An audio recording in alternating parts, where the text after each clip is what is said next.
Perto de um terço das crianças portuguesas têm peso a mais, 10% são mesmo obesas. É uma epidemia mundial, a obesidade, e está a afetar também Portugal. No programa de hoje vamos saber como está a ser combatida. Boa tarde, bem-vindo à Sociedade Civil. 30% das crianças portuguesas têm peso a mais, 10% são obesas.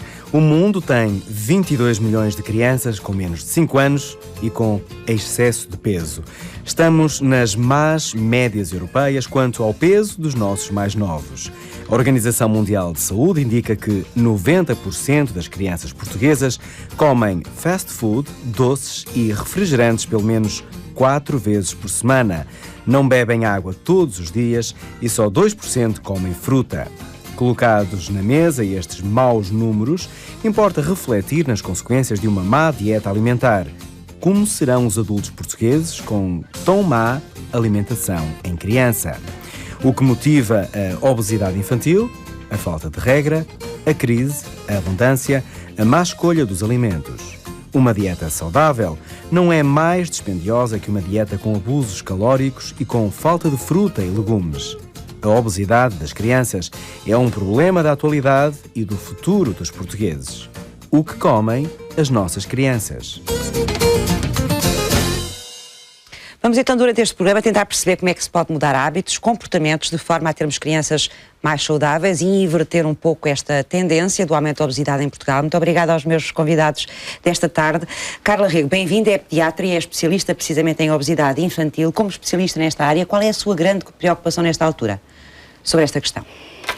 Sabe que o pediatra tem a responsabilidade da saúde da criança, mas também tem a responsabilidade de entregar um bom produto ao médico de adultos, ou seja, tem a responsabilidade, no final da idade pediátrica, de garantir que aquela criança é entregue ao seu médico do futuro, que a seguirá até ao resto da sua vida, em boa qualidade. E hoje em dia sabe-se que grande parte das doenças do adulto, nomeadamente a obesidade, são programadas já antes da idade pediátrica. E se, no fundo, a trajetória que vão ter ao longo da vida depende muito daquilo que ocorre durante a idade pediátrica. Ou seja, a função do pediatra, antes de mais, é zelar pela saúde e pela promoção da saúde no futuro, o que significa que, no que diz respeito particularmente à obesidade, a função do pediatra é, sem dúvida alguma, desde cedo prevenir, e a prevenção desde cedo começa trabalhando a adolescente, porque sabe que a adolescente vai ser a futura mulher grávida, garantindo um bom estado nutricional e uma boa qualidade de vida e estilo de vida adolescente, de modo que, quando ela engravidar, seja o receptáculo ideal para um feto crescer nas melhores condições, dando origem a um recém-nascido saudável, com uma boa composição corporal, e que depois, a partir daí, esse recém-nascido cresça ao longo da idade pediátrica, que inclui até aos 18 anos em Portugal, da melhor forma, quer em termos comportamentais, com hábitos saudáveis de vida, quer em termos da sua composição nutricional. Porque as coisas andam um pouco em paralelo e não podem ser separadas uma da outra. Ou seja, tudo se faz muito antes da criança nascer.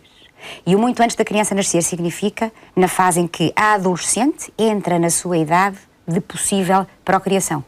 O que significa que a tarefa do pediatra é uma tarefa de grande responsabilidade, porque nós costumamos a brincar a dizer que se o produto que nós entregamos ao médico de adultos não é um produto de qualidade, o médico de adultos pouco ou nada tem para fazer, porque grande parte daquilo que é programado para a vida em termos de saúde e doença é programado ao longo da idade pediátrica. Sendo que podemos sempre arrepiar caminho sem dúvida e alguma. Mudar os nossos comportamentos. Sem dúvida alguma. Senão muita gente desistirá já a ouvi-la. Elizabeth Pinto, bem-vinda, é nutricionista, é investigadora do projeto do Estudo do Padrão Alimentar e Crescimento na Infância. Qual é o cenário que temos neste momento em Portugal, nesta matéria, em termos de obesidade infantil? Bom, tal como era dito na peça inicial, de facto, todas as estimativas apontam para cerca de 30%, ou seja, 1 em cada 3 crianças tem excesso de peso ou menos obesidade, sendo que ao longo da idade pediátrica, portanto, desde os primeiros anos até a adolescência, até por volta dos 10 anos, o que nós assistimos é a um aumento progressivo da proporção de crianças mesmo obesas, ou seja, em que esse excesso de peso atinge dimensão mais preocupante. Assim, no estudo que referiu e que é coordenado pela professora Carla Rego, nós observamos que entre 1 e os 3 anos a prevalência da obesidade é de 6,5%. E outras estimativas mostram que por volta dos 7, 9 anos a prevalência da obesidade atinge os 14%. Portanto, o total, temos 1/3 de crianças com peso a mais, sendo que aquele extremo mais nefasto pode variar entre os 6,5% e os 14%. Portanto, temos esta Este é o padrão neste momento e isso tem-se alterado, tem vindo a alterar-se num sentido mais negativo ou tem-se conseguido estabilizar este cenário? Portanto, nas últimas décadas, claramente tem sido um padrão que tem vindo a agravar. No entanto, os estudos recentes, e quando falo recentes falo 2009, 2010, parece que começam a mostrar alguma tendência de estabilização ou até de inversão, mas ainda não temos nada muito consistente, ou seja, portanto, há alguns indícios de que possamos estar a travar o problema, mas ainda é muito precoce para dizermos que já conseguimos ganhar a batalha e, portanto, ainda continuamos todos muito pessimistas exatamente sobre esta questão. André Seabra, bem-vindo, é professor auxiliar da Faculdade de Desporto da Universidade do Porto. Qual é o papel, qual é a palavra que o desporto pode ter a dizer também nesta luta contra a obesidade? Antes de mais, boa tarde e agradecer o convite para poder participar neste debate. De facto, o desporto, em nossa opinião, tem um papel muito relevante, digamos assim, na prevenção e no tratamento da obesidade infantil. Nomeadamente, através do desporto na sua verdadeira essência, tem de facto esse enorme papel. No entanto, aquilo que temos e acompanhando simultaneamente estas estatísticas relativas à prevalência de excesso de peso e de obesidade, também em Portugal, as estatísticas que temos disponíveis, embora muitas delas talvez um pouco inconsistentes, mas parecem mostrar-nos que aproximadamente 60% das crianças e dos jovens em Portugal não cumpre as linhas de recomendação necessárias de atividade física com o propósito, naturalmente, de melhorar a sua saúde e a sua qualidade de vida. É uma percentagem muito elevada. É uma percentagem extraordinariamente elevada. Eu bem sei que os estudos ainda são um pouco consistentes, exemplo do que a colega manifestou, os estudos são de facto pouco consistentes, mas parecem mostrar que... Porquê que são pouco consistentes? Não são temos pouco consistentes consistentes por variadíssimos motivos, por questões metodológicas, estudos que abordam e que têm diferentes tipos de dimensão amostral, que usam metodologias completamente distintas no que diz respeito à definição do que é que se entende por desporto, do que é que se entende por atividade física, o que torna de facto difícil tornar ou, digamos assim, concluir de uma forma muito precisa quais são as estatísticas que temos. No entanto, em nossa opinião, neste momento, esse não é, de facto, o grande problema. O problema passa, de facto, por perceber e por incentivar as crianças a participarem em atividades desportivas, que sejam de facto capazes e suficientemente motivadoras para alterar este quadro tão preocupante como é da obesidade infantil. E vamos saber já a seguir como é que se pode fazer essa alteração, ou pelo menos o que é que se tem pensado no sentido de mudar esse quadro que acabou de nos dar. Há uma série televisiva de grande sucesso que nasceu com o objetivo de educar para os mais novos na boa alimentação. Chama-se NutriVentures e a diretora deste projeto em Portugal e Espanha está connosco em direto. Olá, Cláudia Rodrigues, bem-vinda à Sociedade Civil. Eduardo, boa tarde, como está? Vamos explicar lá para casa, antes de mais, o que é este projeto, a NutriVentures? NutriVentures é uma série de entretenimento infantil, ou é o projeto base da NutriVentures, é uma série de entretenimento infantil que passa na televisão em Portugal e pelo resto do mundo também. Nós já estamos em 23 países e basicamente o que nós tentamos fazer é associar sentimentos positivos e sentimentos bons aos alimentos saudáveis. Porquê? Porque as crianças identificam-se no seu dia-a-dia com todos os seus heróis que veem na banda desenhada, nos programas de televisão, em todos os conteúdos que possam estar disponíveis para eles. E então, através desta identificação com o seu herói, nós vamos tentar ajudar a mudar um bocadinho estes números. Portanto, é a forma mais fácil de chegar até eles. Pensamos que sim, acreditamos que sim, por isso estamos a fazer. Vamos voltar um bocadinho atrás, Cláudia, antes de explicarmos melhor o que é esta série, quem são os personagens desta série e também os países por onde esta série tem andado e está a ser transmitida. Esta ideia nasce há 5 anos, mais ou menos? Há cerca de 5 anos atrás, 4 anos e meio. A série Como é que foi? Nasce em Portugal. A série é 100% portuguesa, o projeto é 100% português, nasceu no nosso país, é tudo feito a partir de cá e depois é que é exportado para o resto do mundo e para os restantes países onde ele se encontra em emissão. E a ideia nasceu como? A ideia nasceu dentro de um projeto de duas pessoas, dois portugueses, que tiveram esta ideia dentro dos vários projetos que já tinham dentro do empreendedorismo, porque são dois empreendedores.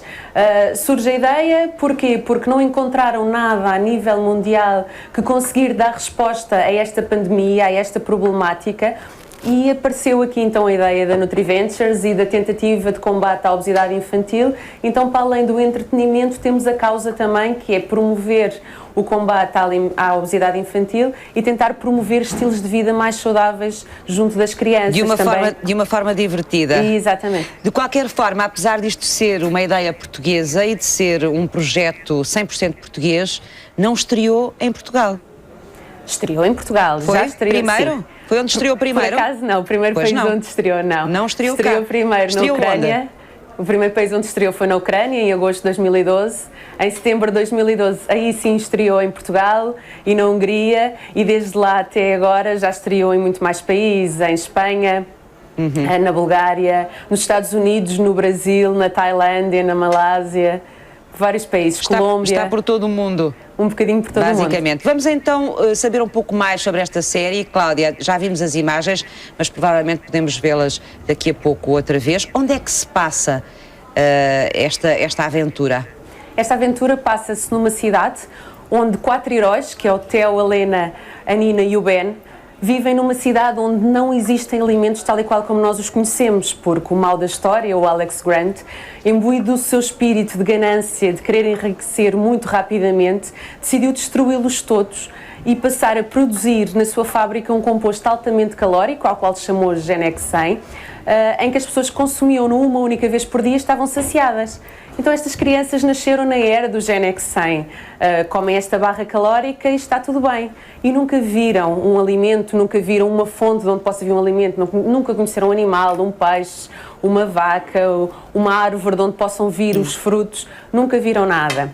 No entanto, todos os alimentos encontram-se protegidos em reinos bastante longínquos, que são os 7 reinos da nutrição, com guardiões, onde continuam a preservá-los. E a missão destas crianças vai ser, ao longo das várias temporadas da série, conseguir devolver a diversidade alimentar dos alimentos à sua cidade. Então eles vão andar de reino em reino a salvar os alimentos e a trazê-los de volta à sua cidade. E devem passar por grandes aventuras, grandes aventuras, não é? Vão ter muitos maus pelo caminho, muita aventura. O Theo é o personagem central, não é? O Theo é o personagem principal, sim. E o Alex Grande, que falava, que criaste as barras calóricas, é um empresário. É um empresário. Não temeram que a indústria alimentar não achasse graça a este personagem? Não, não, porque este é um empresário que acaba de ter também uma conotação engraçada, com bastante piada, porque as crianças vão olhar para ele de uma forma divertida, porque ele entra na história juntamente com os heróis e acaba por dar a conotação de graça e de piada à história que as crianças também gostam, porque ele, ao produzir a barra calórica, vai ter junto dele uma equipa completamente desastrados, que são os seus exércitos de G-Squads, que são os maus da história juntamente com ele. E com esta brincadeira toda, as crianças começam também a perceber que o mal se pode transformar em bem. E então aqui a mensagem que nós queremos passar ao lhes dizermos que os alimentos vão ter nutripoderes, nutripowers, que é o que nós chamamos... Tem vários poderes, não é? Exatamente. E estes NutriPowers não são nem mais nem menos que os benefícios reais que os alimentos têm. A super força. A força, a energia, a resistência. Exatamente. E com isso eles vão poder fazer o seu dia-a-dia de uma forma melhor. Se os comerem. Bom, e para terminarmos esta conversa, Cláudia Rodrigues, desvende lá como é que foi estar na Casa Branca com esta série. Estar na Casa Branca foi o início de uma grande aventura, foi o início da aventura dos Estados Unidos. Nós fomos convidados pela equipa da Michelle Obama, da Partnership for a Healthier America, do programa Let's Move, a estar presentes num seminário de marketing infantil que decorreu em setembro do ano passado. Para esse seminário foram convidados um lote bastante grande de grandes empresas americanas. Nós éramos a única empresa não americana presente neste seminário. E lá foi-nos lançado o desafio de trabalhar para conseguir mudar este panorama da obesidade, para conseguir soluções para conseguir mudar este panorama atual, que os números que vimos anteriormente são números completamente dramáticos a nível de Portugal, mas a nível mundial isto é considerado mesmo uma pandemia. Cláudia, as séries estão todas feitas, está terminado este projeto, apesar de não ter sido apresentado em todo lado, ou não, ainda está em produção? Ainda não, nós temos neste momento já 5 temporadas feitas, Sim. completas, já foram exibidas 4 em Portugal. 5 reinos, portanto, não é? Diga-me. 5 reinos. 5 temporadas, 5 reinos. Não, a primeira temporada passa por 3 reinos, portanto, neste momento falta-nos desvendar um único reino, que é o Reino Verde, que as crianças vão conhecê-lo, vão ter a oportunidade de o conhecer na altura das férias da Páscoa, quando ele vai estrear em Portugal. Muito obrigada, Cláudia. Obrigada. E a continuação de bom trabalho com esta série NutriVentures, uma série já conhecida, portuguesa, e já conhecida em 23 países. Ora, aqui está uma forma atrativa e criativa também de chegar às crianças. É difícil muitas vezes chegar às crianças com mensagens destas, de explicar que provavelmente têm de mudar um bocadinho a forma como comem, o exercício que não fazem, etc. É complicado fazer esse tipo de conversa. Sabe que as crianças às vezes não é o mais complicado é mudar as rotinas dos pais. Primeiro porque sabe que a obesidade é uma doença recente. Fala-se de obesidade como doença não há muito mais do que 15, 20 anos. No conceito de doença é um tempo de história curto. Antes desse até se tinha o conceito de uma criança saudável. Era isso que eu lhe digo, sem dúvida. É? E não só a criança rechonchuda era saudável, e a mulher rechonchuda era um sinal de abastança, de poder económico e de bem-estar na vida. Ou seja, havia uma associação à obesidade cultural e tradicionalmente de bem-estar, de positividade. O conceito de doença é um conceito relativamente recente. E o conceito de doença associada à idade pediátrica mais recente ainda. Ou seja, a primeira dificuldade que nós temos é fazer entender os pais de que efetivamente não dá jeito nenhum no estilo de vida que nós temos hoje em dia de ser-se obeso. Não dá jeito nenhum de se começar a engordar desde pequenininho e de se manter uma obesidade, porque a probabilidade de se manter a obesidade ao longo da vida, quando ela vai começando desde cedo, é enorme, quando se vão ultrapassando certas etapas, quando a criança chega à idade, por exemplo, da escola primária obesa, tem riscos de se manter obesa na adolescência. Se ultrapassa a adolescência obesa, tem riscos de se manter obesa para o longo da vida. Ou seja, há uma série de etapas que, se são ultrapassadas com a obesidade, a probabilidade de se retroceder é cada vez menor. E isto é difícil de fazer entender aos pais. É o primeiro problema logo. Outro problema difícil de fazer entender é de que a obesidade não é só uma questão estética, é uma questão de saúde. E que, atrás da obesidade, que é o que a gente vê, vem uma série de patologia associada que já existe em idade pediátrica. E, depois de tentar ultrapassar estas duas barreiras que não são fáceis, implica ultrapassar a barreira da mudança de atitudes e de comportamentos, ou seja, da mudança do estilo de vida, que no dia a dia de hoje em dia não é fácil. Os pais trabalham, os pais têm horários complicados, dizer-lhes que é preciso arranjar um pouco de espaço para levar as crianças a praticar exercício físico, é preciso a própria família ter um estilo de vida mais ativo, porque implica eles mexerem-se também um pouco mais. Regras básicas do cozinhar em vez do comprar fácil, ou seja, mexer nas rotinas não é fácil. Com as crianças, grande parte das vezes, desde que elas entendam e que as coisas sejam apresentadas de uma forma divertida, como aqui foi exemplificado, e que até em consulta isso é possível ser feito, é possível mudar atitudes das crianças. Às vezes falta-lhes a retaguarda, porque a retaguarda não é fácil de mexer, depois de ultrapassada a percepção de que realmente é importante mexer. Ou seja, há uma série de barreiras que se vão colocando sistematicamente à intervenção. Por isso é que, se for a reparar, tem-se gasto rios de dinheiro a nível mundial e a nível europeu em campanhas de combate à obesidade e, efetivamente, a maioria dos países mostra, um travar relativo. O terceiro mundo e os países em vias de desenvolvimento mostram um incremento brutal. O que significa que algo se passa quando nós temos um investimento e uma preocupação tão grande com um problema e uma dificuldade brutal em travar a sua trajetória. Elizabeth, estamos de alguma forma a tratar do problema ao contrário, ou seja, era mais importante com certeza investir em estilos de vida diferentes ou numa sociedade organizada de uma forma diferente que permitisse aos pais terem outro tempo, organizarem-se de outra forma, de maneira a conseguir mudar estas rotinas de que estávamos aqui a falar? Isso sem dúvida, a resposta é estou completamente de acordo consigo. Agora, efetivamente, nós não conseguimos mudar a sociedade de um dia para o outro, mas podemos realmente trabalhar em várias vertentes. Sem dúvida que a prevenção, e penso que está toda a gente de acordo, é o mais eficaz, não é? Primeiro porque é muito mais barato, se pensarmos em termos globais é muito mais barato. Segundo, o tratamento da obesidade, estávamos aqui a ver, é sistematicamente acompanhado de fracasso, neste sentido em que há muita recidiva e à medida que se avança no tempo, o problema ainda se perpetua. Por isso, a prevenção é, de facto, o mais importante. Realmente mudar a sociedade, permitir que os pais tenham mais tempo, se calhar é uma coisa que não conseguimos fazer de um dia para o outro, mas a questão de se cozinhar alimentos mais saudáveis em casa, e uma coisa que eu acho que é fundamental é que toda a família partilhe esse tipo de alimentação, assim como praticar exercício e ser toda a gente a ser fisicamente ativa. Já se percebeu que o exemplo dos pais aqui é fundamental, não é? Fundamental, não é? Por exemplo, certamente que a professora Carla tem muitos exemplos desses, de pais que, tendo 2 filhos em que um é obeso e o outro não é, dizem que não podem privar o outro filho que não é obeso de determinados alimentos porque ele não tem culpa do irmão ser obeso. E aqui a questão é que realmente a alimentação saudável é boa para toda a gente, independentemente de se ter peso a mais ou não ter. E isto leva-me a uma questão que eu acho fundamental e que me permite fazer a ponte para sairmos de casa, que é a questão da disponibilidade alimentar. Efetivamente será difícil de controlar a vontade das crianças de consumirem alguns alimentos se eles estiverem disponíveis em casa, não é? E, portanto, se eles deixarem de estar tão disponíveis em casa, ou se os pais deixarem de os levar tantas vezes ao mesmo tipo de estabelecimentos, certamente que o consumo será inferior. Assim como se a disponibilidade dos alimentos a nível das escolas ou das instituições onde as crianças estão for também diferente, faz com que o consumo vai ser sempre regulado. As escolas, nomeadamente, pelo menos o primeiro ciclo, não têm menus já devidamente acompanhados e trabalhados? Depende muito das escolas. Há escolas que fornecem os lanches, há escolas que são as crianças que levam o lanche de casa, em que muitas vezes... Estou a falar das refeições, neste caso do almoço, não é? Do almoço, sim, ok. Aí essas refeições estão devidamente acompanhadas. Nessas idades de escolaridade primária, preocupa-me mais os alimentos consumidos fora dessas refeições e que muitas vezes vão evitar que as crianças comam ao almoço, não é? Porque se fizerem... Portanto, o que levam de casa.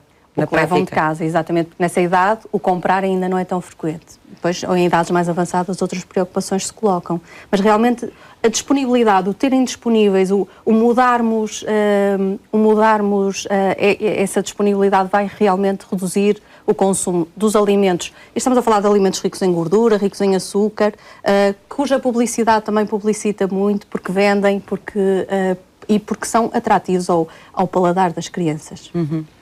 André, há pouco falava de que é preciso encontrar estratégias para evitarmos que este número, estes 60% que falava de crianças que não praticam desporto ou não praticam uma atividade física, se altere. Há estratégias para isso? Isso tem sido estudado, pensado?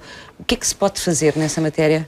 Exemplo do que eu referi relativamente às estatísticas, também existem diversos tipos de intervenção usando o desporto e usando a atividade física. Os resultados também não são consensuais. Existem diferentes tipos de estratégia. Os resultados também são muito diversos. No entanto... Não há uma estratégia nacional, Não há nenhuma estratégia nacional, de facto, com esse propósito. Há uma contra a obesidade infantil. Um programa, não é? Há diferentes programas nacionais, mas que envolvam, digamos assim, o Instituto de Desporto de Portugal ou que envolvam, digamos assim, diferentes federações e que seja de facto comum a todas as federações e associações. Não existem em Portugal, infelizmente. Existem de facto diferentes programas. Nomeadamente nós próprios temos um programa a decorrer na cidade do Porto, usando uma das estratégias que eu pessoalmente acredito que é provavelmente uma das estratégias mais capaz de ajudar a promover, que é usar exatamente a modalidade esportiva que em Portugal é mais popular, que é mais acessível, que é mais praticada e que se chama futebol. E os resultados que temos obtidos... E chegam da mesma forma aos rapazes e às raparigas com esse desporto tão importante famoso que se perceba o seguinte, quando fazemos de facto uma leitura das últimas estatísticas que são apresentadas pelo Instituto de Desporto de Portugal em 2009, é inquestionável que até aos 18 anos de idade o futebol é a modalidade mais praticada pelos rapazes. E as raparigas? O mesmo não acontece com as meninas, embora, para que tenham uma noção muito concreta, houve um crescimento extraordinário nestes últimos 10 anos no número de meninas a praticar futebol. Mas a ideia, quando eu falo do futebol, eu poderia falar de um outro desporto qualquer. A minha ideia é sempre esta, e quando conversamos com crianças com excesso de peso e obesidade, muitas delas não manifestam qualquer interesse pela prática desportiva. Ou seja, quando lhes questionamos, mas não gostas de nenhum desporto? Não Não tenho prazer com nenhum desporto. E normalmente, quando respondem desta forma, eu pessoalmente não acredito que seja possível. Pois existem dezenas, para não dizer centenas de desportos que provavelmente há de existir algum deles que vai, de certeza, ao encontro das expectativas e do interesse de qualquer criança. E eu acho que muitas das vezes esta deve ser a preocupação da família. Tentar, de facto, levar a criança a encontrar um desporto que seja divertido. Um desporto que lhe dê, de facto, prazer. E um desporto, naturalmente, que lhe dê, digamos assim, uma percepção de competência, uma percepção de sucesso. Obviamente, quando eu penso, ou quando nós pensamos, nomeadamente eu e a doutora Carla Rego, que somos responsáveis por esse projeto, quando pensámos exatamente no futebol, o futebol foi essencialmente porque no nosso país, muito particularmente, mas no mundo inteiro, são aproximadamente 300 milhões de praticantes de futebol a nível mundial. Como é que esse projeto se desenrola já agora na cidade do Porto, para percebermos? Esse projeto, de facto, é um projeto que está próximo do seu final, mas que temos, com toda a certeza, enorme expectativa em que ele vai de facto, continuar. Teve o apoio da UEFA e teve recentemente o apoio da Federação Portuguesa de Futebol. Ou seja, de facto, nós temos as duas principais organizações europeias, uma nacional e uma internacional, a dar-nos de facto um apoio para este projeto. Mas o que é que acontece? O projeto consiste essencialmente, nós temos 3 grupos de crianças com um intervalo etário entre os 8 e os 12 anos de idade, que estão a realizar, um desses grupos, a realizar uma prática semanal com uma duração entre 60 e 90 minutos, 3 vezes durante a semana de futebol. Depois temos um segundo grupo que realiza, digamos assim, uma atividade mais tradicional, que é composta essencialmente por muitos exercícios e muitas atividades de cariz individual. Também há algumas coletivas. E depois temos. O estudo é feito essencialmente centrado no Hospital da CUF, com 2 ramos, um no agrupamento de escolas de Parafita e o segundo num clube da cidade do Porto, que é o Padroense Futebol Clube. Ou seja, temos de facto esses 2 grupos que fazem uma intervenção centrada em desporto, um deles exclusivamente centrado em futebol. Sim. E depois temos um terceiro grupo, que são crianças que nos servem de alguma maneira de controlo, no sentido de facto de perceber a eficácia deste nosso programa de futebol. Claro que a vantagem, mais uma vez saliento, é que nós vivemos num país em que o futebol é, para a generalidade das crianças e de qualquer adulto, a modalidade mais popular e mais praticada. E a lógica aqui é perceber e entender que o futebol, tal qual nós, enquanto crianças, tivemos a oportunidade de realizar nas nossas ruas, sem qualquer equipamento especial, sem grande dispêndio económico, é provavelmente uma estratégia a usar. E os resultados, acreditamos nós, atendendo às expectativas, à receptividade que temos vindo a receber por parte dos encarregados de educação, dos meios de comunicação social. De facto, a expectativa é extraordinária. Não temos até ao momento qualquer abandono. Normalmente este é um dos problemas que os principais programas que usam desporto têm. É que normalmente iniciam... começam e depois desistem, ou os pais desistem. E normalmente quando se pergunta à criança porquê é que desistes da prática desportiva? E normalmente muitas das crianças salientam porque a atividade é pouco interessante, porque estou desmotivado, porque há muitas regras, porque tudo é muito estruturado, porque há pouca liberdade para que eu possa, digamos assim, expandir tudo aquilo que desejo fazer. E é tomando por base todo este entendimento, por que não usar um desporto de equipa que tem enormes vantagens e que depois, mais à frente, se achar interessante, posso eventualmente enunciar-lhe todas as vantagens que o próprio jogo em si manifesta e que é muito popular no nosso país. Por esse motivo não vejo porquê não apostar seriamente em Portugal e as nossas principais organizações. Dos pais, não é? Porque quando uma criança desiste, aí terão que ser os pais a fazer um bocadinho o trabalho de a convencer e de a integrar, sabe, não é? Só para completar, o professor André disse, sabe que um dos grandes problemas do desporto, em quase todos os países, em particular em Portugal, é que quando uma criança se inscreve na prática de um desporto, numa equipe, por exemplo, a vocação do clube ou da equipe está muito mais orientada para a competitividade do que propriamente para o prazer, para o lazer e para a estimulação individual. E os miúdos, quando têm excesso de peso ou obesidade, são menos competentes. Pesam mais, cansam-se mais, não são tão destros, não são tão ágeis.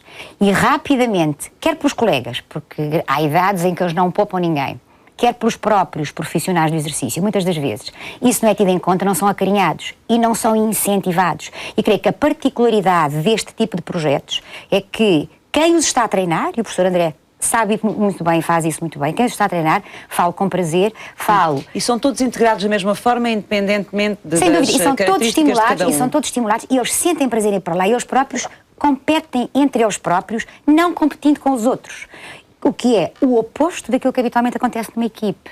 E acho que essa é uma das grandes razões que desmotiva muito facilmente a maioria dos miúdos a praticarem desporto. E muito desporto está organizado nos clubes, não é? Claro que sim, na maioria deles.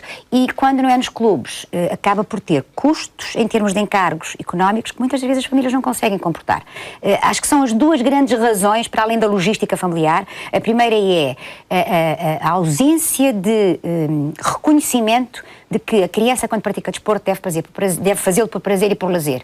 E a competição virá num segundo plano, particularmente neste grupo de indivíduos. E depois é o ter a noção de que há que haver estímulo individual, independentemente de ser uma equipe ou não ser uma equipe. Acho que essas são as duas grandes razões. Já vamos regressar aqui à mesa desta conversa, hoje sobre a obesidade infantil. Agora está na hora de pormos as mãos na terra, com a ajuda da Isabel Santana, técnica da Confagri. Vamos aprender mais um bocadinho sobre como plantar em casa.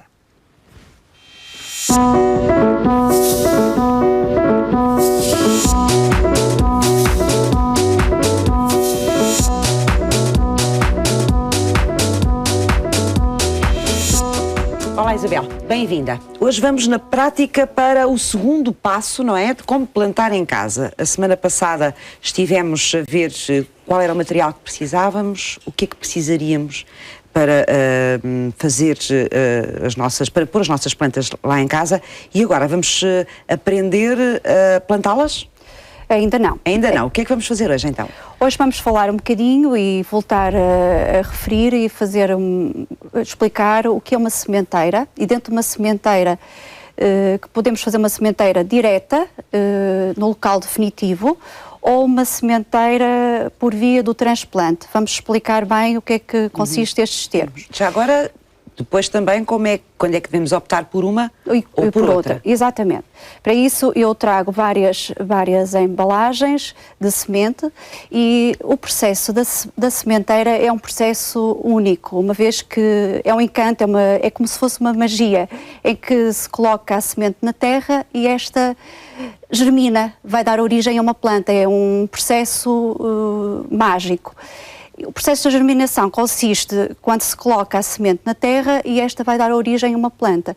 Aqui nestes vasinhos, que na primeira rúbrica falamos que eram vasos de turfa, colocamos uma semente e esta germinou e deu origem a uma planta. Uma planta que normalmente, com esta altura, com algumas folhas com 10 centímetros, está em condições de se transplantar para um vaso, para uma floreira, para o local definitivo onde agora, vamos... Isabel, que planta é que temos aqui? Aqui temos uma couve, mas isto, como poderemos ver, e depois recorrendo a várias embalagens, podemos ver que há algumas plantas, por exemplo, aquelas que eu tenho ali são as que se adaptam melhor a vasos, a plantações em casa. Estas que estão aqui à frente? Essas estão aí à frente. Aliás, as imagens, como podemos passar, eu tenho aqui, por exemplo, o tomilho, em que tem um vaso e facilmente depois de... É uma planta que se semeia e que pode dar origem a uma planta em vaso. Mostre para ali. Para ali. Para aquele lado, pronto. O tomilho usa-se depois na comida, não é? E depois usamos na comida. E é muito bom. Comida. Pronto. Esse é um passo que eu gostava de realmente explicar, que é a sementeira e depois o posterior transplante das sementes. Quando colocamos a semente na terra, como já referi, devemos ter em atenção a embalagem, o verso e as instruções que a embalagem que diz se ela deve ser plantada diretamente? Se deve ser semeada e qual é o período de germinação, mais ou menos em dias que tal acontece. Para isso, também temos de ter em atenção... E em que altura do ano também, não é? Em que altura do ano, exatamente. Normalmente esta é a altura ideal para se fazerem as sementeiras. Estamos no início da primavera, a altura ideal para se fazer este tipo de sementeiras, de hortícolas, dentro das hortícolas, as plantas aromáticas. Também trago aqui uma semente de cenoura e uma semente de abóbora, também para chamar a atenção, e é uma dica que é importante passar, que sementes de pequena dimensão nunca se devem enterrar muito na terra, deve ficar à superfície.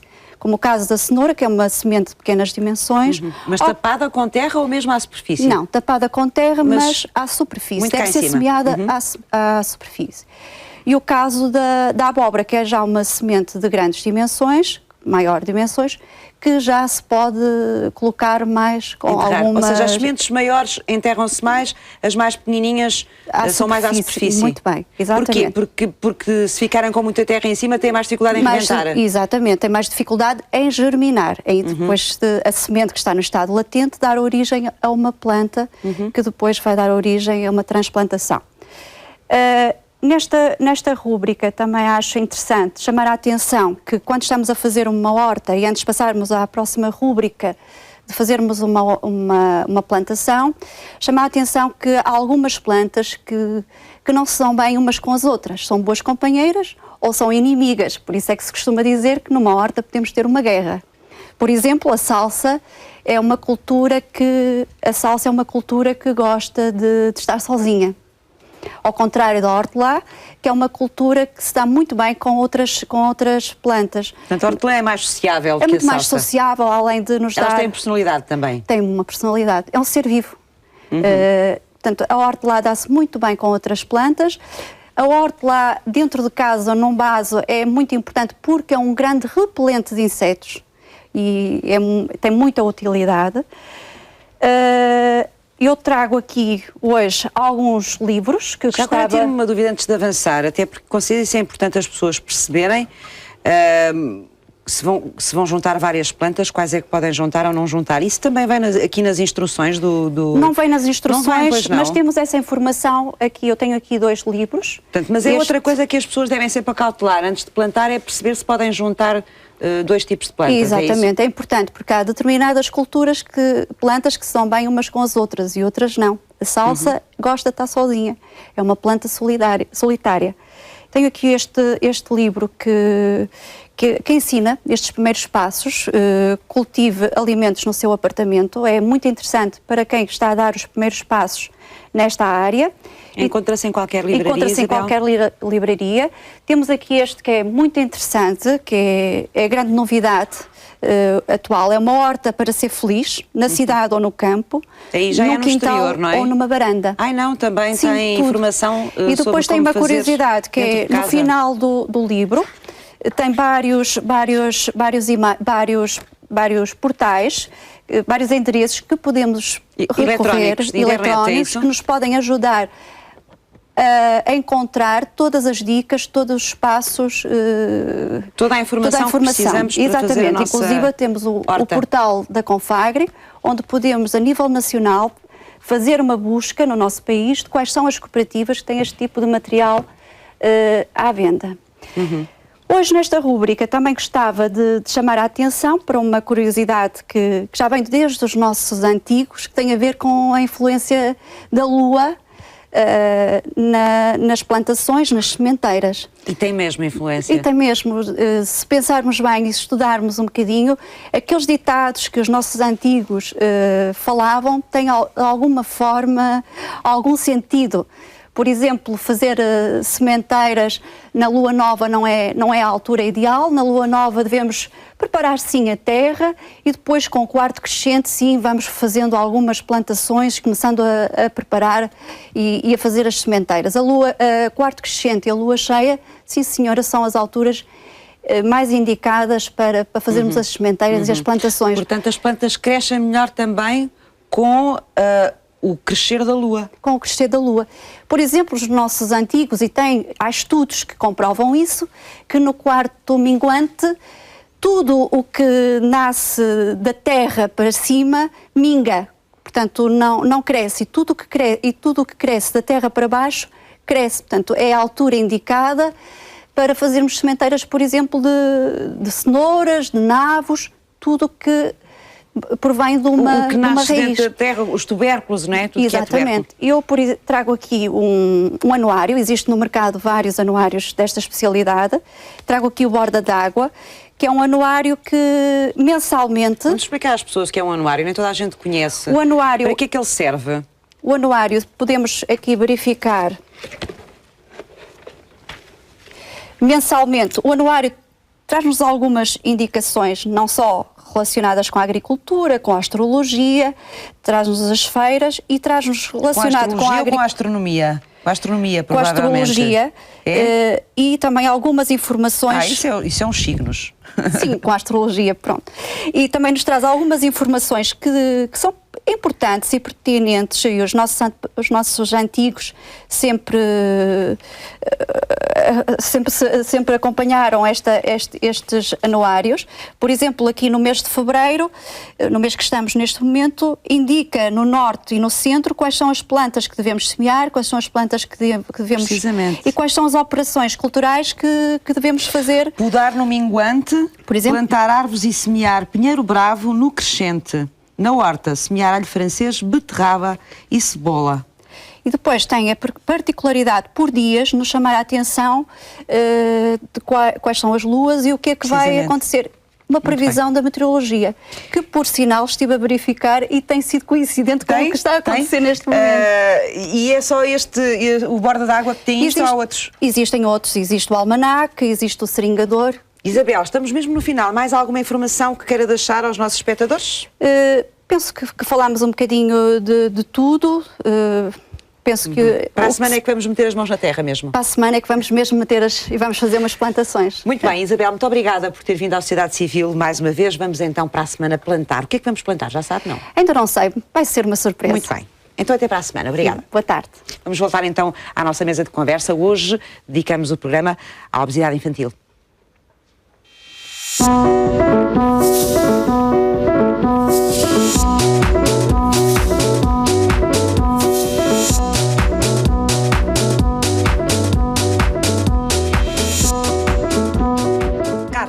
A Carla Rego, penso eu, criou a primeira consulta dedicada mesmo à obesidade infantil, já há uns anos largos. Hoje como é que estamos nesse panorama a nível do país? Temos consultas de obesidade infantil por todo o país, há regiões ou zonas que ainda não têm este tipo de apoio. Como é que estamos? Neste momento já há, na maioria dos hospitais, nos centrais existem todos, nos distritais existe na maioria, consultas de obesidade infantil estruturadas e a maioria dos hospitais a nível nacional, os pediatras, porque são na maioria das circunstâncias pediatras que fazem estas consultas, os pediatras integram um grupo que é chamado Grupo Nacional de Estudo e Investigação em Obesidade Pediátrica, tendo por objetivo precisamente uniformizar critérios de abordagem. Como lhe disse, é uma doença nova, em que nós vamos aprendendo connosco próprios. Sim. O que significa que é fundamental tentar uniformizar critérios de avaliação, critérios de intervenção, critérios de terapêutica consultas, não é? Das próprias consultas. Isso permite garantir uma melhor prestação de cuidados, permite discutir uma doença que é nova e que nos obriga a estudar e a aprender por nós próprios, mas sobretudo obriga a ter melhores práticas em termos globais de clínica. De modo que, respondendo concretamente à sua pergunta, já há praticamente uma cobertura nacional muito boa nos hospitais, que são consultas de referência. Eu devo referir um aspecto. A obesidade deve ser prevenida e tratada numa primeira fase em cuidados primários de saúde. É lá que ela deve ser avaliada em contexto familiar. Portanto, compete aos médicos de família fazerem o seguimento, fazerem a prevenção e fazerem um primeiro rastreio e uma primeira intervenção. Devem ser orientados para hospitais e para consultas de especialidade apenas crianças ou adolescentes com obesidade que tenham ou obesidade que se possa pensar que tenha uma causa de doença por trás, que seja uma obesidade secundária, ou situações de obesidade nutricional, portanto comportamental, que sejam graves ou que estejam associadas à doença.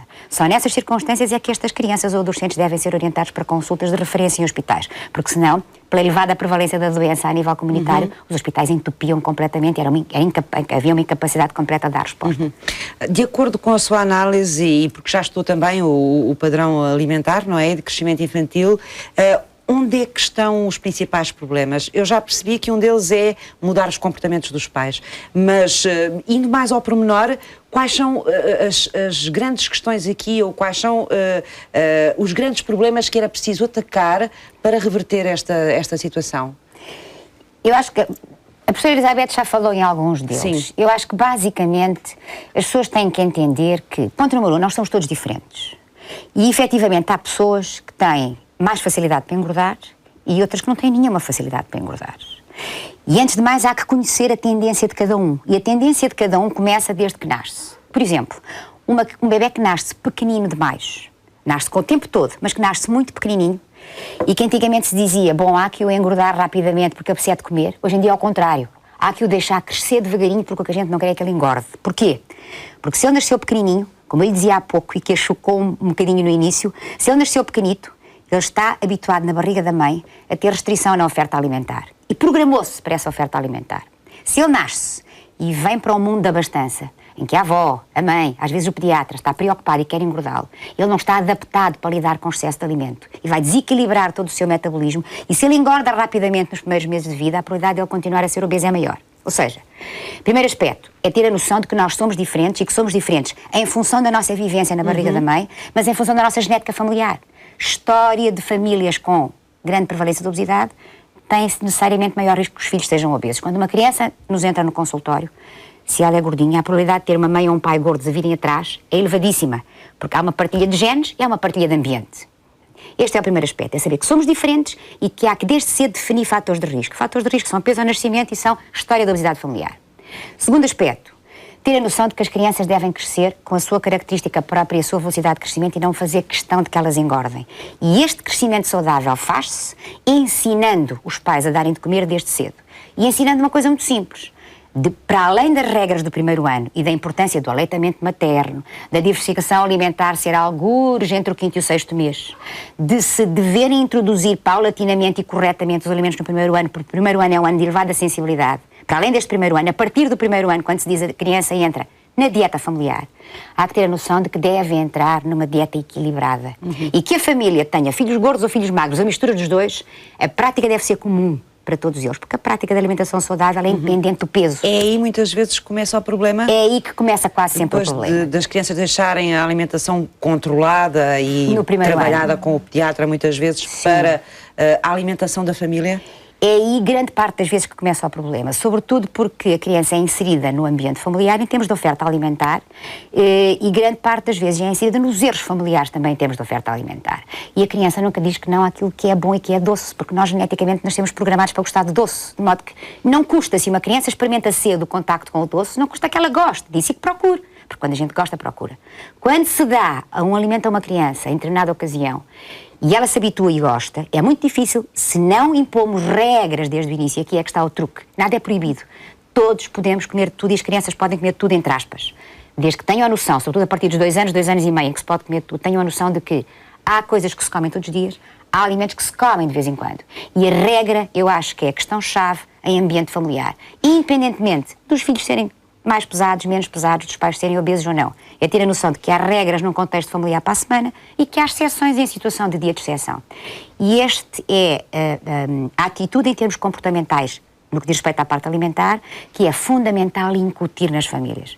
Desdramatizar alguns alimentos, tudo pode ser comido, nada é proibido, desde que seja passível de ser comido, mas desde cedo se encontram regras nas crianças, depois é difícil, se a regra não foi incutida cedo, a partir de uma certa idade dizer, não, meu amigo, agora porque tens excesso de peso, acabou, já não comes mais daquilo e só vais passar a comer Ou seja, é mais fácil a regra ser incutida desde sempre do que propriamente ser depois ter que fazer grandes rupturas, não é? E depois ter que fazer cortes e ter que fazer determinado tipo de reajustamentos, porque ninguém gosta de reajustar quando implica perda, sobretudo quando implica perda de uma coisa que nos dá prazer. E tudo aquilo que e é o esforço bom... é muito maior. Claro que sim. E tudo aquilo que é bom dá prazer. Não e sei prazer se é uma posso coisa também que não é fazer negociável. Claro. Eu acho que falta juntar o desporto.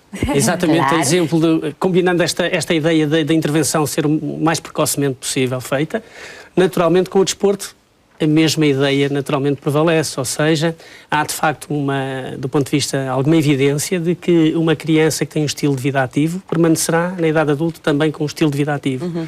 E é exemplo do O que é que leva as crianças hoje a terem um estilo de vida menos ativo, André? Variedíssimos aspectos. Nós sabemos que do ponto de vista de tudo aquilo que envolve a nossa sociedade, nomeadamente as questões ligadas à tecnologia, à industrialização, tudo isso tem perturbado e dificultado que muitas das nossas crianças naturalmente tenham um estilo de vida ativo. Portanto, por um lado, os computadores, os jogos, a internet, que têm um atrativo muito forte sobre as crianças e que os deixam muito tempo parados, é isso? Essa é uma das realidades, mas não é só que me parece, isso. mas não é só isso, mas não é só isso. Que as crianças venham para a rua e que as crianças se saiam e que as crianças saltem e que as crianças se há outros problemas da nossa sociedade que provavelmente, muito provavelmente terão alguma responsabilidade nisso. Mas eu acrescentaria, e talvez vá criar aqui algum desconforto, que é a questão da escola. As nossas escolas, infelizmente, como nós sabemos, as crianças passam na escola aproximadamente 6 a 8 horas diárias. Em muitas das atividades escolares, a criança tem um comportamento sedentário. isto é, passa a maior parte do seu dia sentado. As pausas são muitas vezes pausas destinadas unicamente a ingerir alimentos que provavelmente são trazidos de casa. Ainda dão. E não dão muitas, infelizmente não dão muitas, e de facto esse é um dos problemas que nós neste momento nos estamos a perceber, é que infelizmente em muitas escolas em Portugal acontece que os espaços destinados ao intervalo ou à passagem da manhã para a passagem da tarde, muitas vezes as crianças são impossibilitadas de realizar qualquer atividade esportiva. E isso preocupa-nos. E preocupa-nos também a questão de muitas das vezes, fora do período escolar, e porque nós também sabemos, porque uma parte da nossa intervenção é feita numa escola e é feita após o período escolar, de facto nós temos muitas vezes alguma limitação em envolver escolas, em envolver câmaras municipais em projetos deste género, usando o desporto junto de crianças obesas, pela questão de muitas das vezes as infraestruturas escolares após o período das atividades letivas estar ocupado com outras atividades que pouco têm que ver com a própria escola. E de facto isso também nós sentimos, ou seja, a própria escola tem que perceber, pelo menos é essa a nossa opinião, que é provavelmente um dos locais privilegiados para que esta questão da obesidade pediátrica se resolva. Provavelmente os resultados, como a doutora Carla mostrou, não são, na generalidade dos países, tão bons quanto nós eventualmente equacionamos, mas a escola deve perceber que tem um papel fundamental e que pode ajudar a resolver, a minimizar, a prevenir este problema da obesidade. Tem condições, não é? Pelo menos para fazer... Pelo menos tem, as crianças estão na escola, as crianças vivem na escola, esta prevalência de excesso de peso e obesidade que iniciaram com que abriu o programa, existe nas nossas escolas, portanto as escolas estão lá, os espaços, as infraestruturas existem.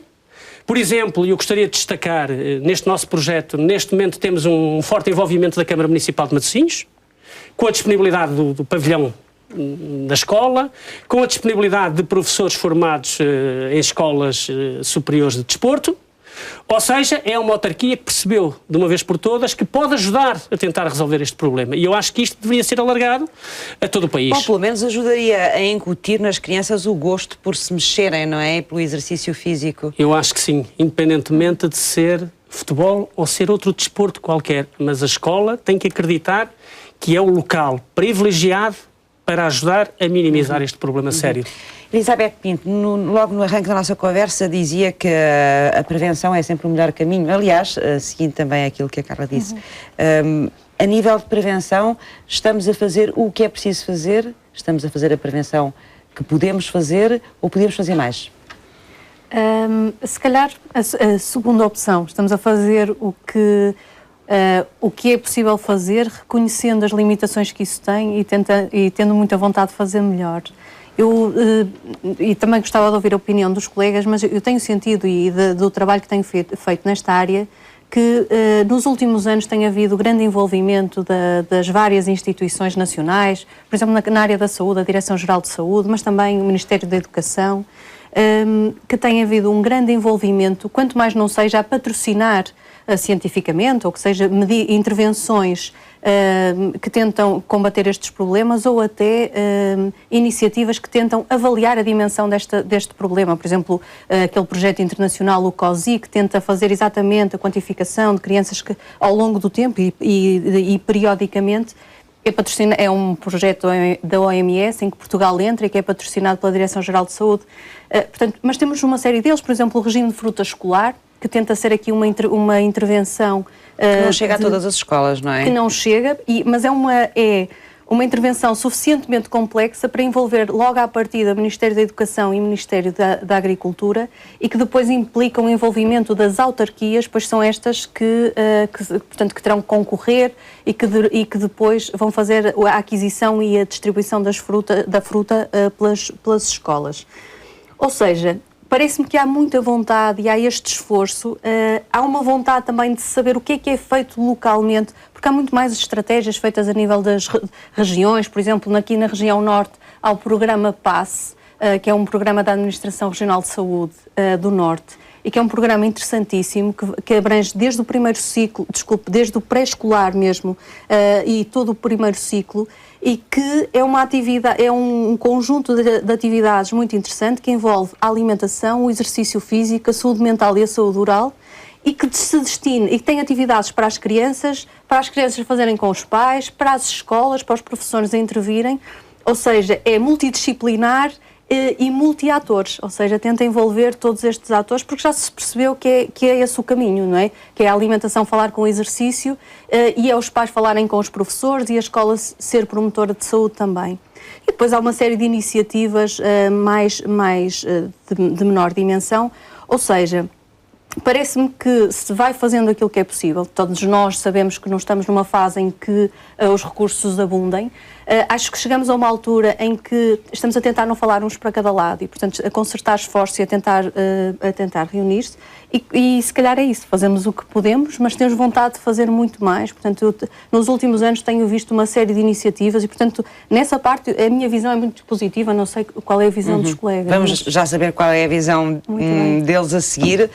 Bom, agora, com a ajuda de uma nutricionista e de um chefe de cozinha, vamos dar-lhe algumas pistas sobre como confeccionar alimentos de uma maneira saudável.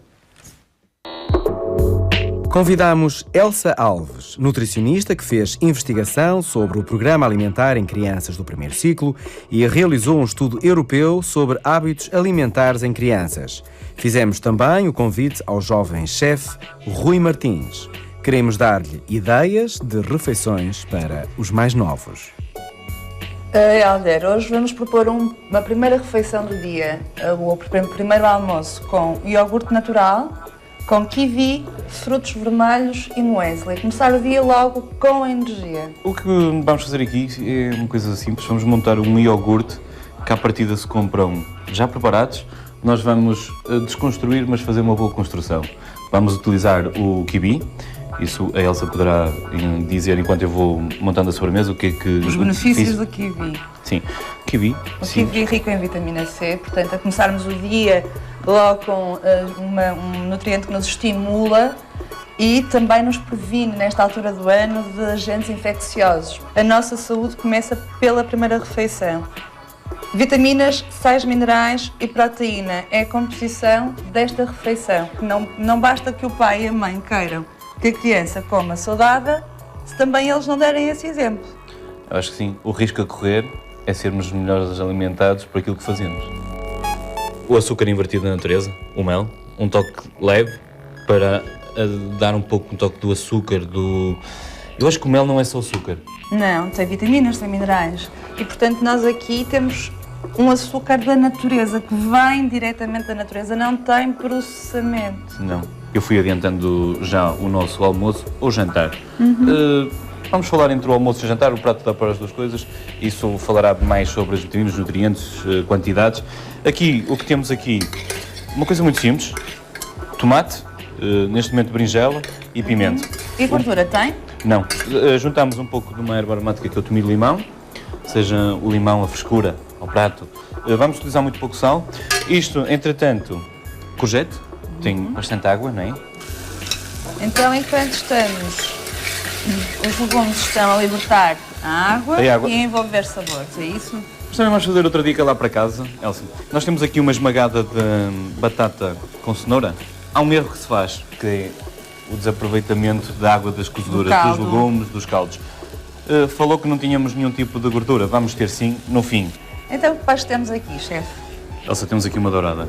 É? Sim, uma coisa simples. E vamos aproveitar estes sucos. Um peixinho é bom, promovermos o peixe na nossa alimentação. E a nossa costa é tão rica em bons peixes, só que não vou nem fritar, não. Vou aproveitar estes sucos fantásticos. Vai cozer. Sim, em cima dos legumes e aproveitar a energia que está a sair. E manter quente a nossa esmagada. Sim. E temos aqui o nosso diamante, o nosso ouro. Posso? Que é, sem dúvida. Obrigada. O toque de Midas. O diamante puro aqui a brilhar. Para acabar em beleza, produto da época, produto da quinta. O que é que temos aqui? Natas? Não. Açúcar? Não. Então, como é que tem essa consistência? É verdade. Isto é muito simples. Sim.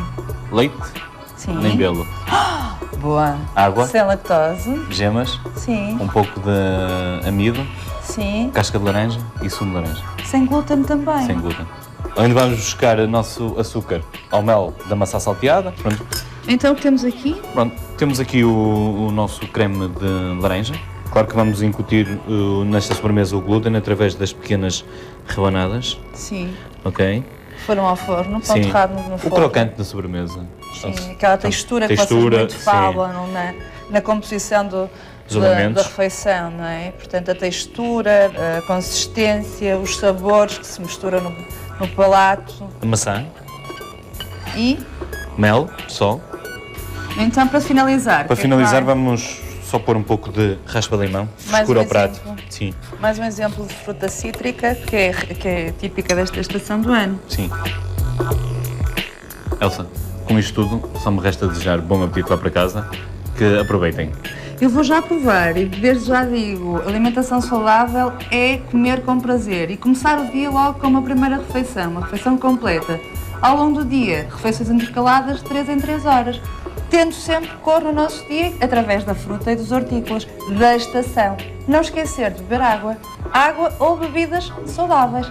Tenham um bom dia e comer é sem dúvida um prazer. Este menu tem a seguinte tabela nutricional. Pequeno almoço, 90 quilocalorias, reduzido valor de gordura saturada.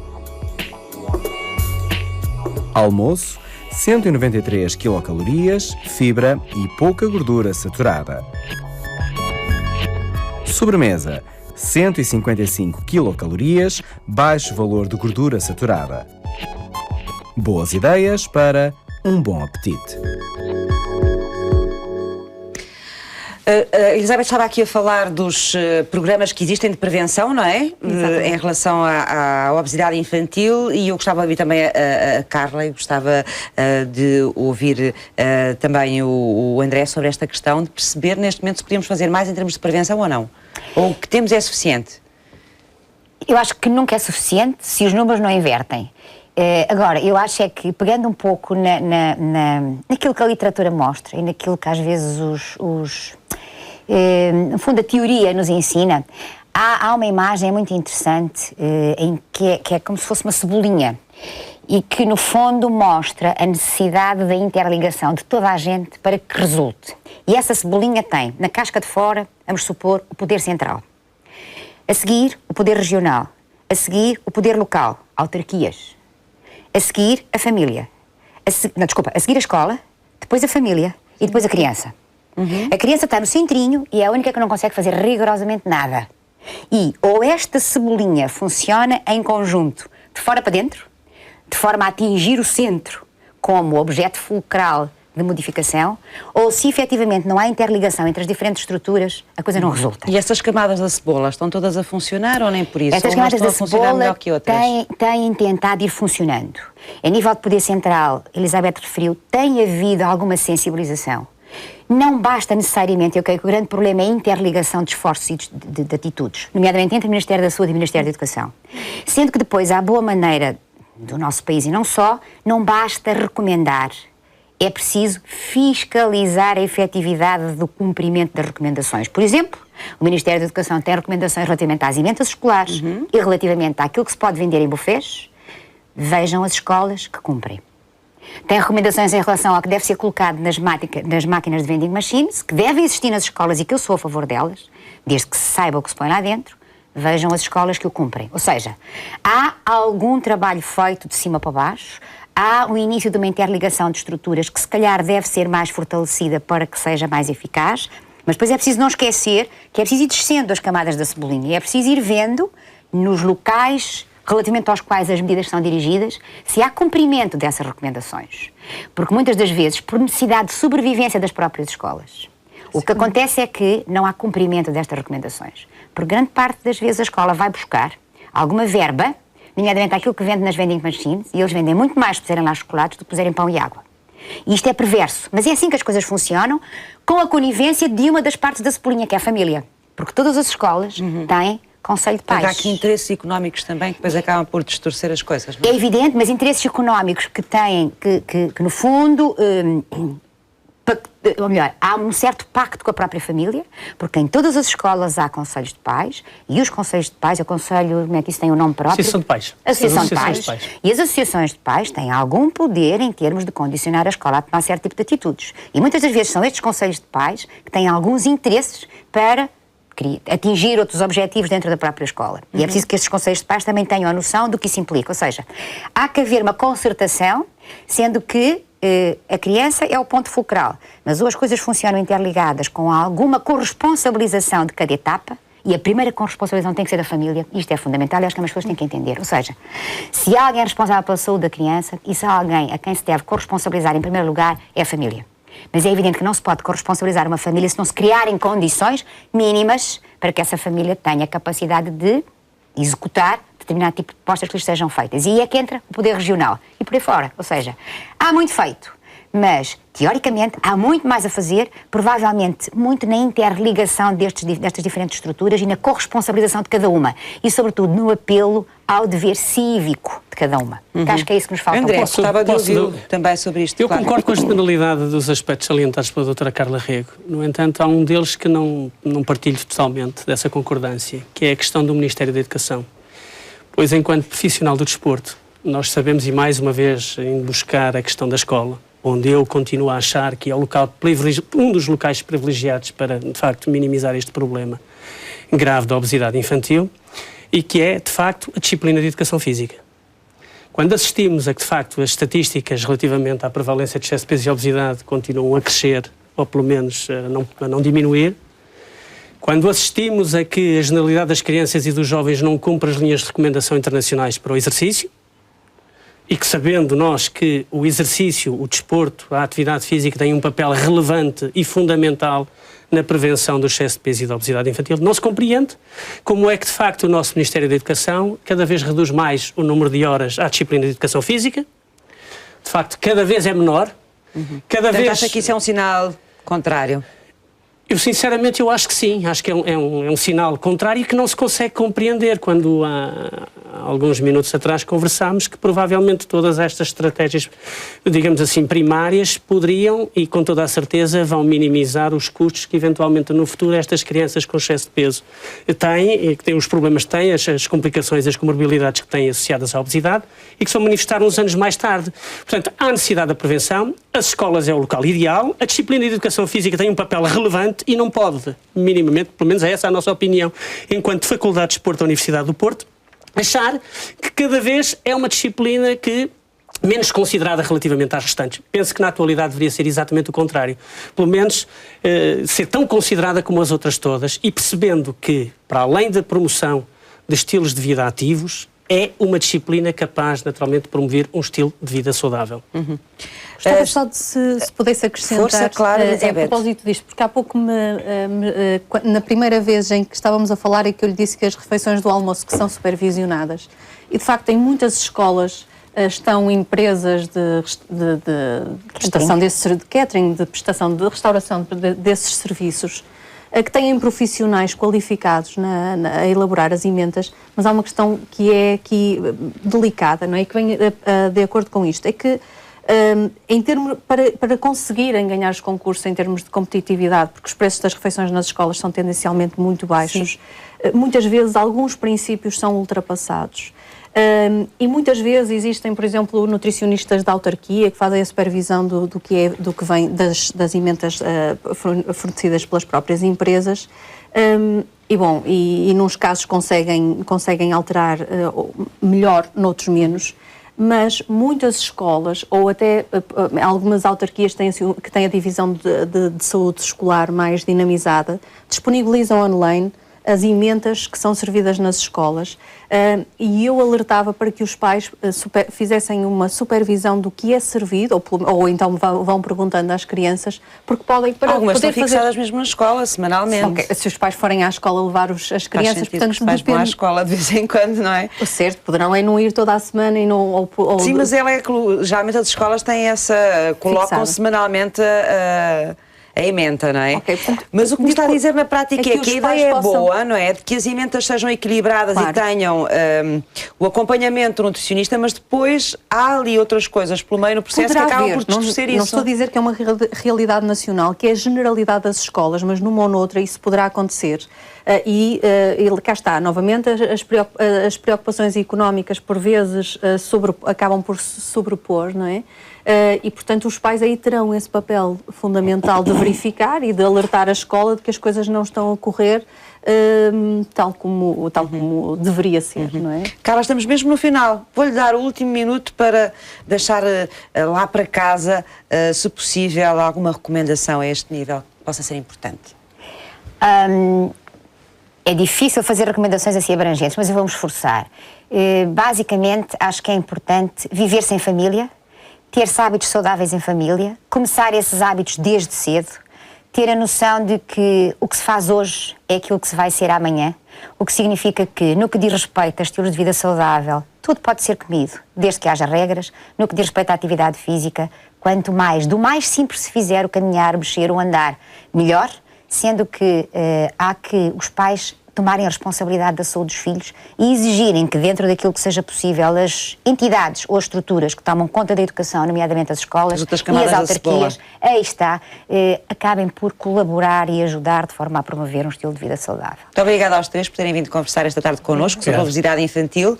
Vamos agora saber como é que é feito o rastreio do aneurisma da aorta abdominal com o médico Armando Mancilha. Até já.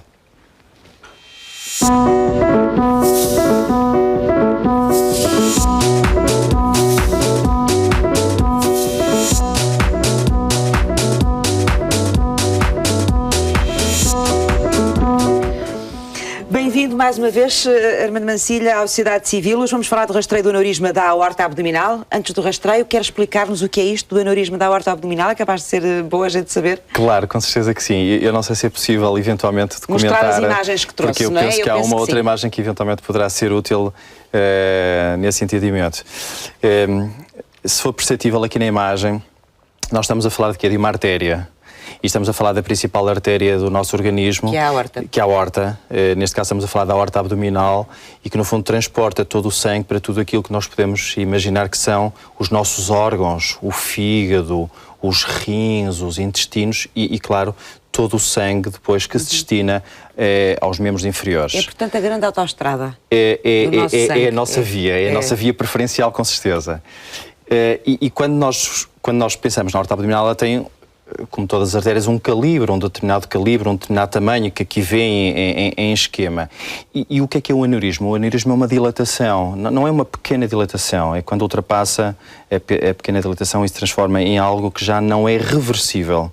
E, portanto, funciona como uma espécie de um saco que vai crescendo e crescendo e crescendo, como se fosse um balão.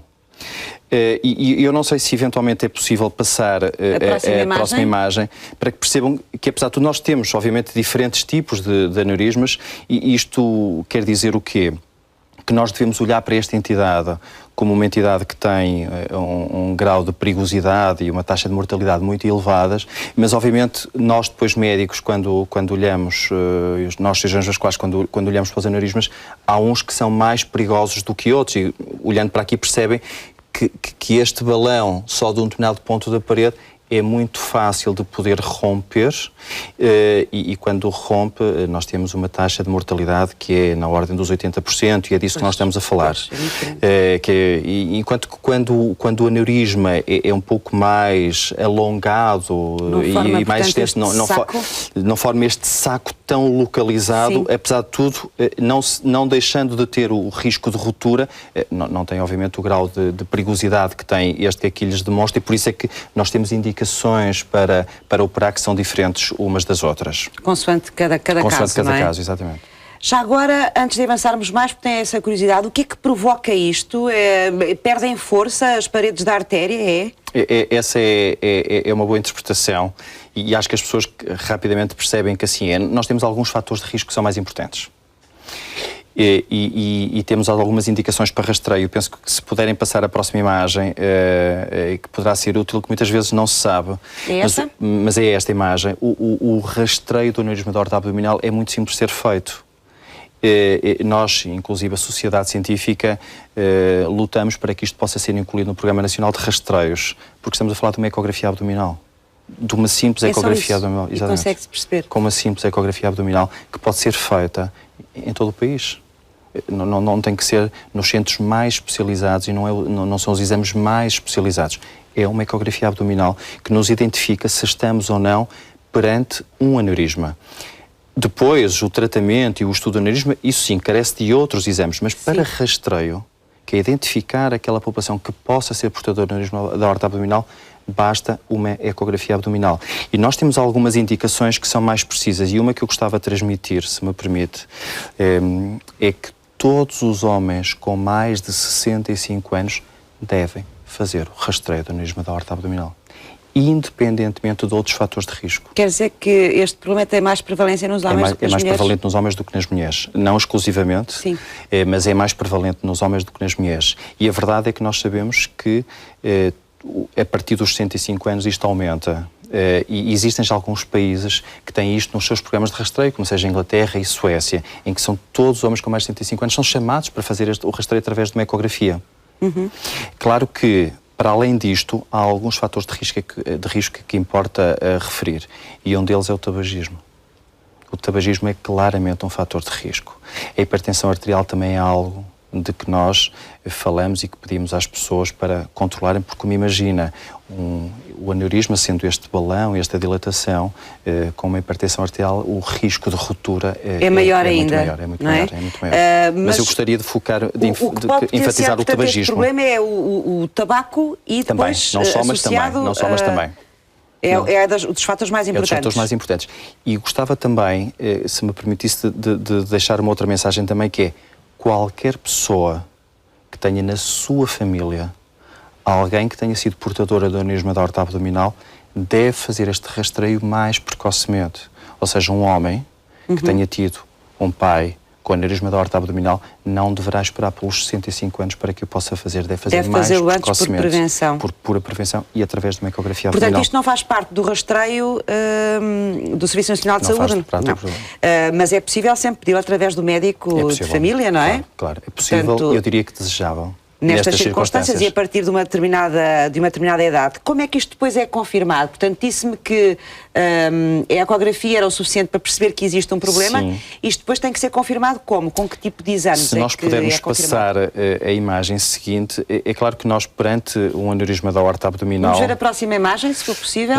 Nós, perante um aneurisma da aorta abdominal, a partir do momento em que ele está identificado, nós depois temos que...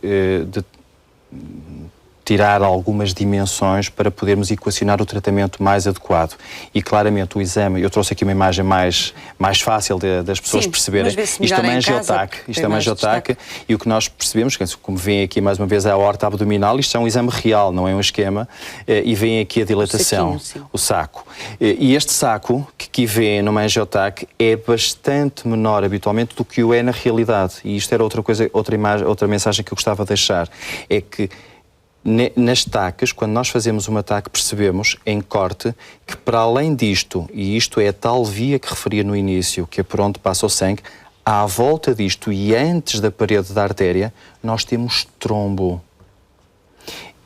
O aneurisma tem a parede internamente revestida por trombo, numa maior ou menor extensão. Sim. E um dos sinais de alerta, que infelizmente às vezes ocorre, é pequena partícula deste trombo libertar-se e ir ocluir, tapar alguma das artérias da perna, por exemplo. Sim. E, portanto, temos de repente alguém que nos entra no hospital com uma perna fria, em que não tem circulação, e quando vamos fazer o estudo da causa, percebemos que tem uma dilatação a nível abdominal, corresponde a um aneurisma, um trombo e uma partícula que provocou aquele problema. Portanto, é ataque e depois... E perante ataque, nós conseguimos confirmar a dimensão e conseguimos perceber depois também quais são as possibilidades de tratarmos por uma via ou por outra via. Ou seja, por uma via aberta, a cirurgia mais convencional, que continua a ter as suas indicações, ou uma cirurgia minimamente invasiva, como seja a cirurgia endovascular. Portanto, há dois tipos de tratamento, sempre com uma intervenção, não é? Sempre com uma intervenção cirúrgica, quando tem indicação, ou seja, nem todos os aneurismas da aorta abdominal têm a indicação para serem operados. Portanto, alguns são só vigiados, é isso? São só vigiados. Eu vou-lhe dar um exemplo. Se nós tivermos um aneurisma da aorta abdominal com 4 centímetros, por regra, não tem indicação para ser operado e apenas para ser vigiado. Mas se crescer muito rapidamente, não precisa de atingir aquele tamanho, que é o nosso tamanho de eleição, para ter uma indicação para operar. E é possível controlar o tamanho deste... É possível controlar os fatores de risco. Ou pelo menos estabilizá-lo ou não? É possível controlar os fatores de risco, é desejável controlar os fatores de risco. E em boa verdade, quando nós conseguimos identificar estes aneurismas pequenos, muitas vezes conseguimos ao longo do tempo que o crescimento não seja muito rápido. E não sendo muito rápido, não sendo muito significativo, pode não vir a ter uma indicação cirúrgica. Portanto, é possível nós mantermos em vigilância vários aneurismas da aorta abdominal. O que não podemos é passar aquela mensagem que se alguém tem um aneurisma da aorta abdominal de 3, 4 centímetros, 1 ano, 2 anos, 3 anos, bem, isto vai ficar sempre igual. Não é verdade. Pois. Pode, no espaço de 1 ano, por exemplo, crescer significativamente por algum fator extra, claro. E, portanto, tem sempre que ser vigiado. Ninguém deverá de ser vigiado, deixará de ser vigiado, apesar de, eventualmente, no seu plano de vigilância, ter estado 5 anos sem nenhum crescimento significativo. Já terminámos o nosso tempo, mas eu tenho que perguntar e queria saber se estas cirurgias são cirurgias complexas e delicadas. Estas são cirurgias muito complexas. Esta imagem, que é uma imagem real, isto é do aneurisma roto. O roto é quando vem aqui, quando de repente se liberta todo o sangue para o abdômen. Os doentes entram-nos em choque. E daí que eu lhe digo que a taxa de mortalidade é muito elevada e é obviamente uma cirurgia complexa. Se me passar a última imagem, consegue perceber que, apesar de tudo, hoje em dia, com um bom rastreio, identificando precocemente estas situações, nós conseguimos muitas vezes tratar os doentes por via endovascular, com uma cirurgia minimamente invasiva, só por cateterismo. Em que os doentes com anestesia local conseguimos fazer isto. Tubinhos. Exatamente. Muito obrigada por ter vindo à Sociedade Civil apresentar-nos e explicar-nos tudo sobre isto. Penso que é muito útil lá para casa, sobretudo as pessoas saberem, os homens com mais de 65 anos, que convém fazerem o rastreio. E agora vamos abrir a agenda dos parceiros, vamos ver que iniciativas estão a acontecer pelo país que podem interessar-lhe.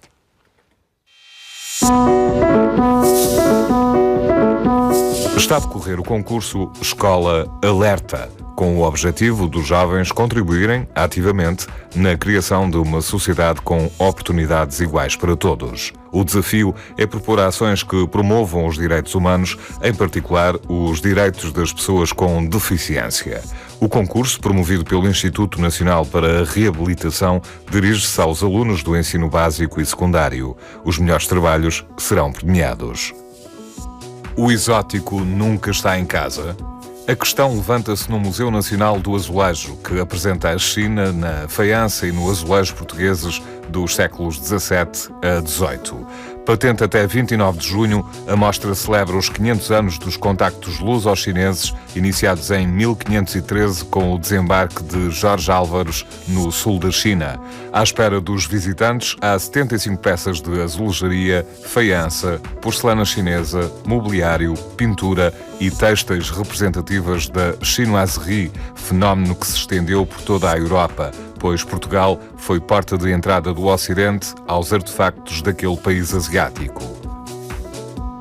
Pela primeira vez em Portugal pode apreciar obras do Museu do Prado, o mais importante museu de Espanha. A exposição de pintura está patente no Museu Nacional de Arte Antiga até 30 de março. O visitante pode apreciar 57 telas dos grandes mestres da paisagem do século XVII. A exposição, intitulada Rubens, Bruegel, Lorraine, a paisagem nórdica do Museu do Prado, está dividida em 9 núcleos de paisagem que correspondem às diversas tipologias surgidas na Flandres e na Holanda, quando os pintores se afastaram dos motivos heróicos e se acercaram dos temas mais cotidianos.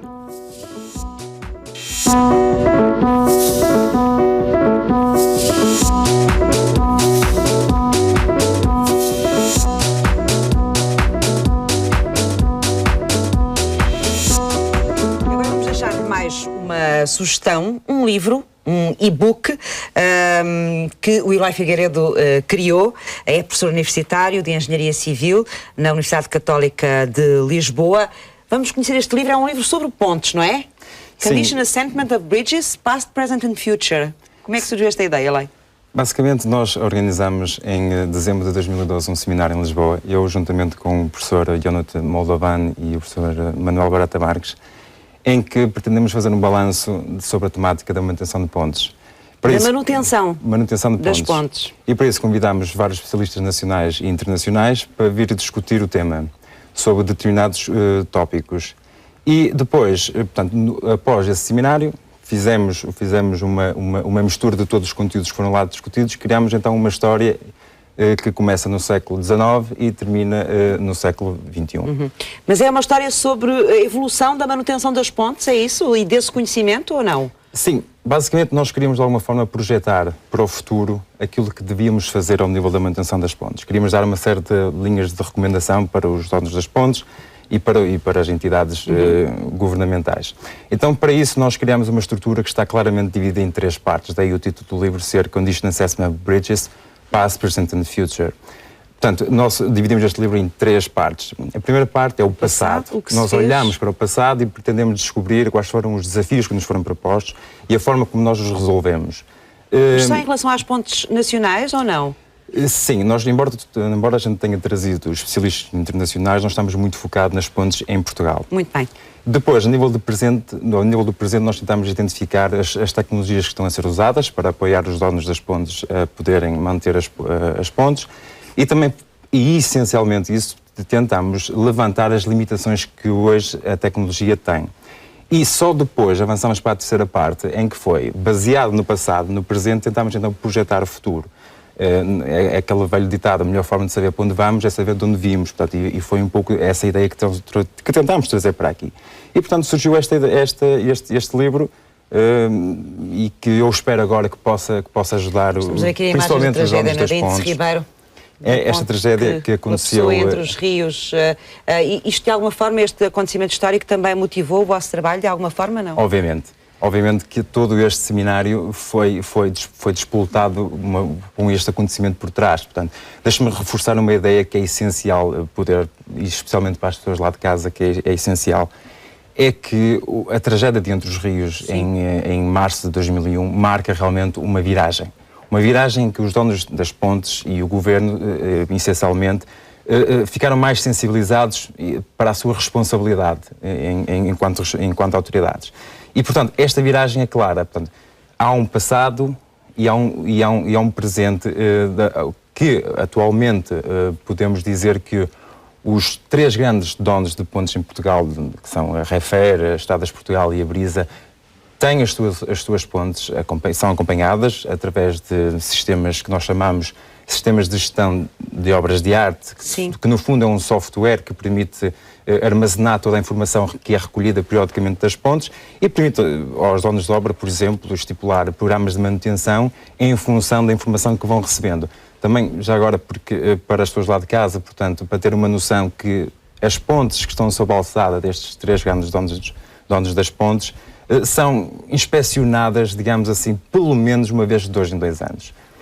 Contudo, tenho que realçar... Depois temos outras pontes que não estão nestes grandes grupos, nestas grandes empresas, é isso que estão fora? Exatamente. Portanto, tenho que realçar que o estudo que é apresentado neste livro é baseado essencialmente na informação proveniente destes 3 grandes entidades.